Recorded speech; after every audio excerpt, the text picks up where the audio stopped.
Sponsored by Montlick and Associates, Columbus Injury Attorneys.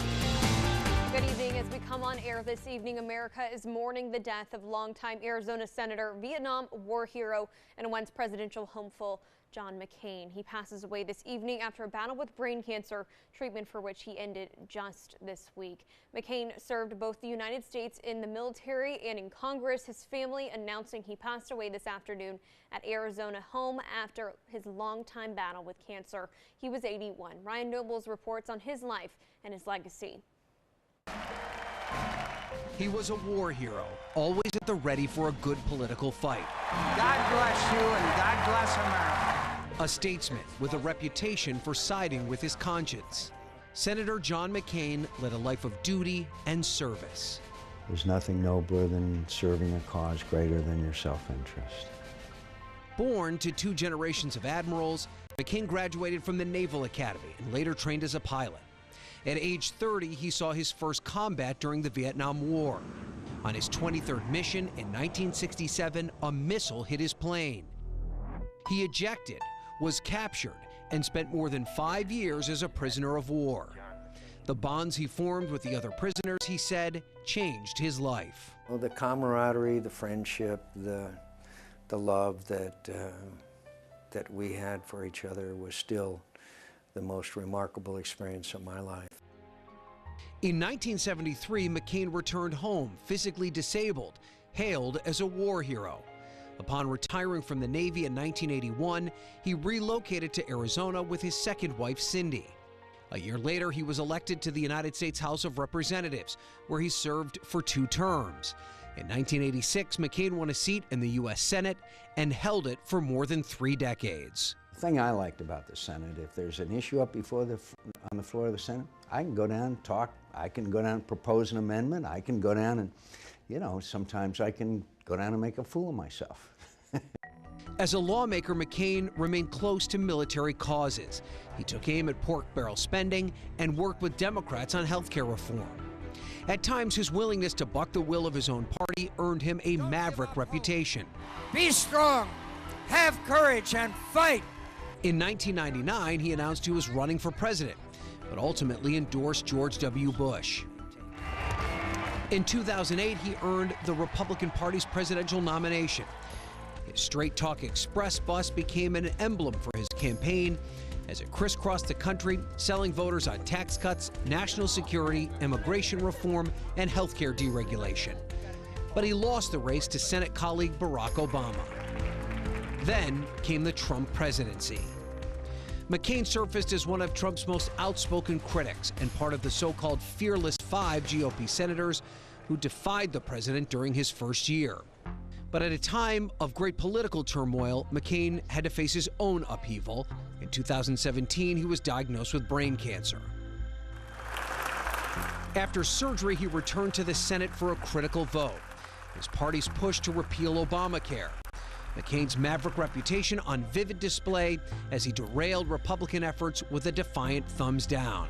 A dramatic last chapter for a man finally free, as he said, to vote without reservation.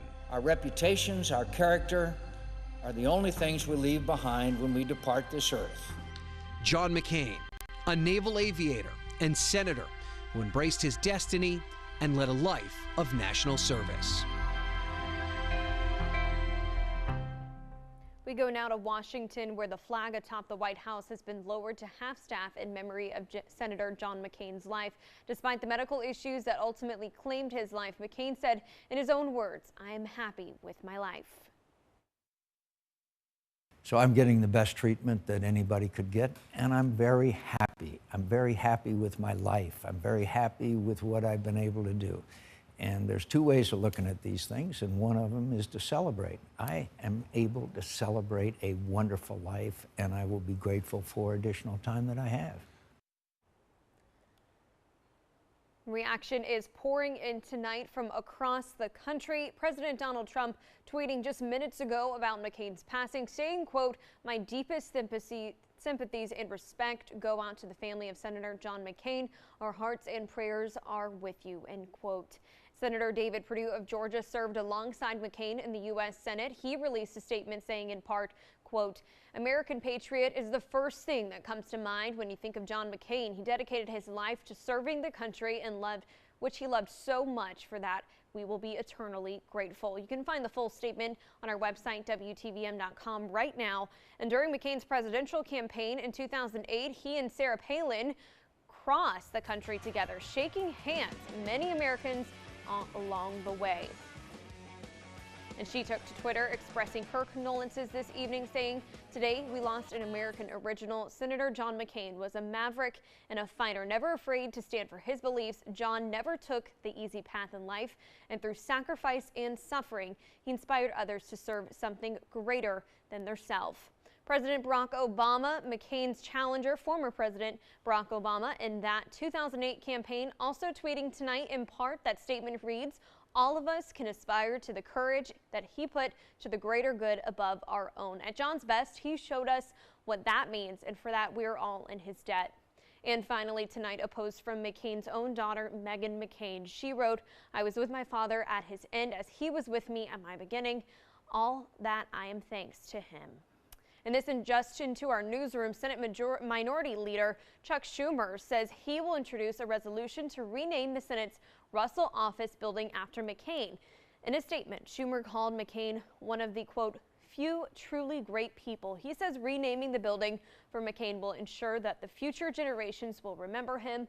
A top Republican leadership aide tells CNN it would take time to research Schumer's proposal before commenting.